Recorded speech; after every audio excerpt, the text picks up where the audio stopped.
રાધાનું સપનું અશ્વિની જોશીની એક રચના છે.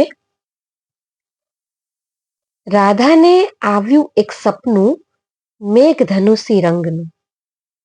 રાધાને આવ્યું એક સપનું મેઘધનુષી રંગનું. રાધા તો પાત્ર જેવું છે ને કે એના સપના એ મેઘધનુષી હોય. તો રાધાને આવ્યું એક સપનું મેઘધનુષી રંગનું. વ્યોમ વાદળોની ઓલી પાર એક કાન્હાને મળવા ગઈ.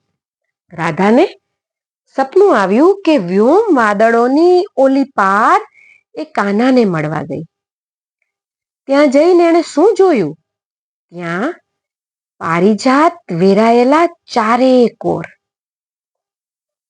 અને સોનાના હિંચકે સત્યભામા બેસેલા.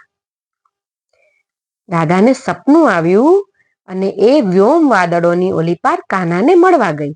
અને જ્યાં પહોંચી તો ત્યાં એણે શું જોયું કે ત્યાં પારિજાત વેરાયેલા ચારે કોર અને સોનાના હિંચકે સત્યભામા બેસેલા. રાધા પળભર માટે છોભેલી પડી ગઈ. હિંચકાની સાંકળે કંડારેલા મોરલા જાણે રાધાના કાનમાં મીઠો ટવકો કરી ગયા. આવને રાધા. અને ત્યાં જ સત્યભામાએ એની સામે જોયું.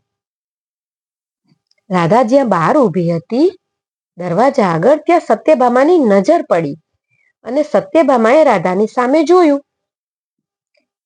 અને સત્યભામાના મુખમાંથી સર્યું, આહા નાથ, તમે આવો, પધારો. કેટલી સરસ કલ્પના. સત્યભામાને રાધા સ્વરૂપે નથી દેખાતી. સત્યભામાને રાધા કૃષ્ણ સ્વરૂપે દેખાય છે. એટલે એ રાધાને આવકાર આપે છે કે કૃષ્ણને આવકાર આપે છે? એને રાધા અને કૃષ્ણનો પ્રેમ કેટલો બધો કે એને રાધાની પ્રવેશ કરે છે જ્યાં અંદર, પણ એને કૃષ્ણ દેખાય છે. અને એના મુખમાંથી સર્યું, આહા નાથ, તમે આવો, પધારો. અને રાધા ત્યાંથી જ પાછી વળી ગઈ. રાધા કૃષ્ણને મળવા આવી હતી, પણ સત્યભામાનો આ જે આવકાર હતો એ સાંભળ્યું ને, અને રાધા ત્યાંથી જ પાછી વળી ગઈ. ન રાધા માટે મિલન જરૂરી હતું, ન સત્યભામા માટે. મિલન ક્યાં જરૂરી છે? પિયુને પામવા પૂરો. મિલન ક્યાં જરૂરી છે? પિયુને પામવા પૂરો.